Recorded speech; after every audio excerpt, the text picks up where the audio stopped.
有消息说，埃及计划采购我们中国48架歼十 C 战机，以更新老旧的机群。有分析认为这显示出我们中国促成的中东和解开始产生影响了。埃及呢，开始向美国说不，试图摆脱美国的压制。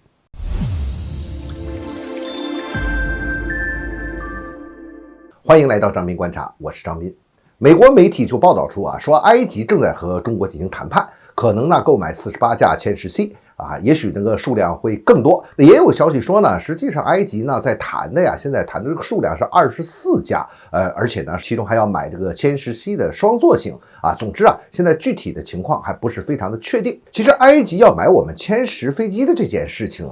其实早就有这消息就传闻传出来说，埃及一直和中国在接触着，但是美国在中间一直是阻挠。现在美国媒体又把这个事情爆出来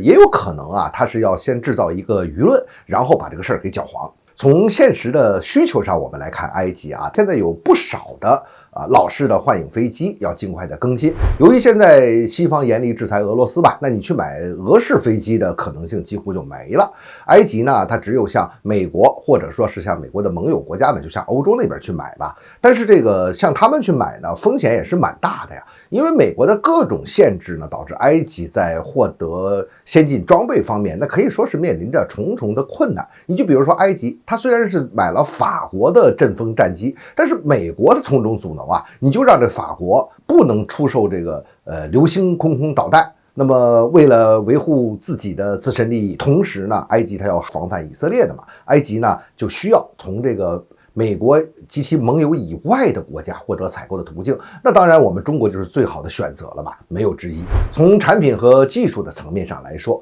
埃及这边迫切需要带有这个远程空空导弹和相控阵雷达的战机，咱们目前的歼十 C 那是可以满足的，而且性能非常的先进，尤其是咱们的空空导弹这一块，那可以选择的品种太多了，不光是空空导弹了，就是可以和歼十 C匹配上的各种弹药，无论是制空用的还是对地攻击型的、对面攻击型的，那就太多了。你就比如说，就说这个空空导弹咱们的霹雳15这个远程导弹，那比美国现在的 AM120还要厉害。埃及当然会看上这些东西了。那么此前巴基斯坦这一步已经买了我们很多的歼十 C 飞机了巴基斯坦那边感觉非常的满意，这个呢就还有是一个活广告。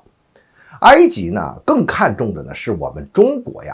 的军机技术是不断的进步，已经进到了世界的一流行列了，而且我们技术储备非常的雄厚。你想想，我们的歼20都开始大量的装备了所以埃及也觉得，也许在未来在5代机它有需求的时候，我们没准还能销售给他了，所以对它就非常有吸引力了。当然了，还有一方面就是咱们现在歼十 C 的高性价比这个也是非常的吸引人。埃及想要采购歼十 C，那最重要的一个原因是什么呢？他是觉得可靠，尤其是政治上可靠。我们肯定不会去插手埃及的内政，这是我们的一个根本原则在军品出口，特别是这种大型武器装备的出口上，我们不会附加什么这样那样的条件不会在政治上有所什么要求的。那么中埃之间呢，咱们也有着长期的军品和军事技术的合作，这埃及觉得中国这边还是靠得住。其实透过这些直接的原因，我们还可以看其实还有更深的一层原因就是我们促成了中东的和解，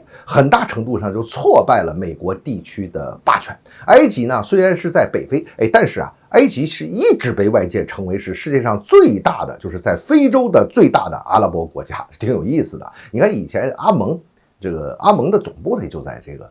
埃及在埃及这个解放广场这个地方。所以在这种一个大的趋势之下，埃及呢虽然说它也不能完全离开美国它也需要美国但是以一定程度上摆脱美国对它的压制。所以呢你现在来看埃及这种做法是非常合理的一种做法它肯定有它这方面的安排和考虑。那美国一定会阻挠埃及来买我们飞机的，所以呢最终这件事情的走向会怎么样，现在还不太好说。歼十 C 呢，它是一个过硬的好产品，那么未来会在国际市场会有更多的斩获的，而最终能为军品带货的是什么呢？是一个国家的影响力。